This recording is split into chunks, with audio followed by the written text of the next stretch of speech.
Hey guys, in this video I'm going to be doing a review on the new Moyu Weilongs, the Moyu Weilong version 2 and then the Moyu Weilong version 2 55mm.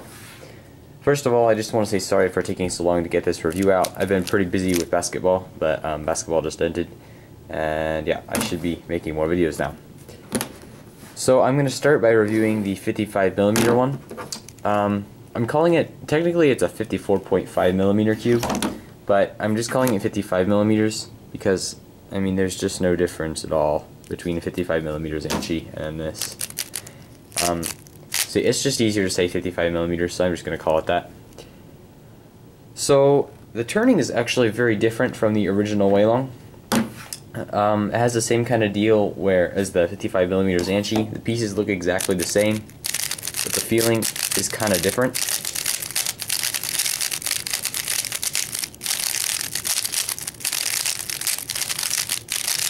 It's very, very smooth,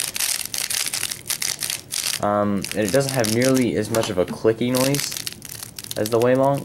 It feels like it has a lot of bumps in the original Weilong, and this one is really smooth. And also the parts feel like they're flexing a lot less. In the Weilong, even at tight tensions, it kind of feels like the pieces are moving around weird, and they're just kind of bleh. But this one feels much more like a solid cube, and I like that about it a lot. The actual performance of it is pretty much identical to the Weilong. The corner cutting is over 45. The reverse is like 3/4 of a cubie, I guess.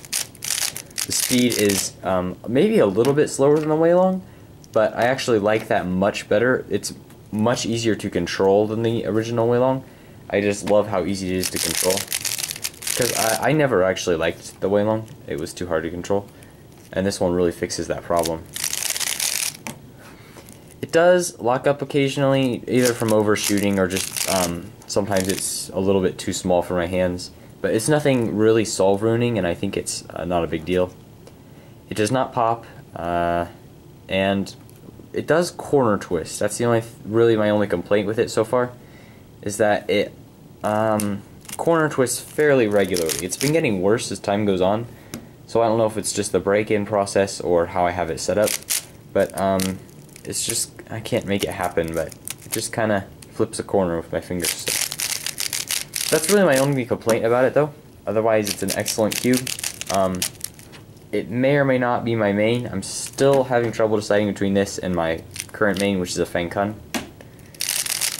But I definitely recommend it to you. Go out and buy it. And this is the Weilong V2. So this cube is pretty similar to the Weilong, I guess. It has a few differences in the feeling. It's kind of smoother, I guess.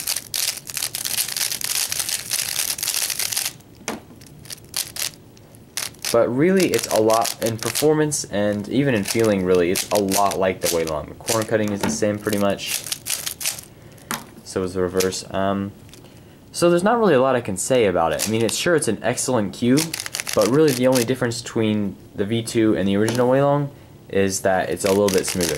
And that since the corners are split into 3 parts, you can make stickerless cubes.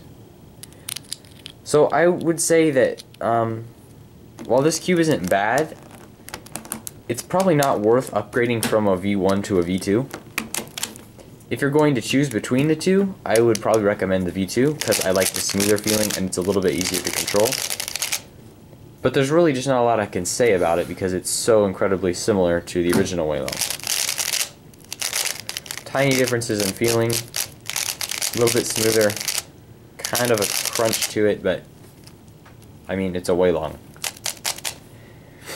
So yeah, sorry that's kind of a short review on it, but I really don't have much to say about it. It performs exactly the same.